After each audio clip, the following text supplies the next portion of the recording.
How to log out of Snapchat app on iPhone and Android. Hi everyone, welcome back to our channel. Today I'll be showing you the ways on how you can log out of Snapchat.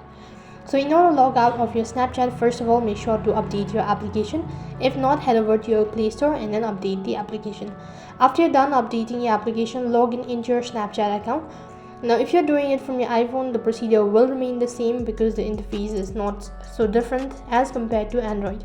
So after you're logged into your account, it's going to direct you to the home page. Right on this page, click on your Bitmoji from the left hand side bar, and as soon as you've done that, go to your icon from the top right hand side corner, scroll down right to the bottom.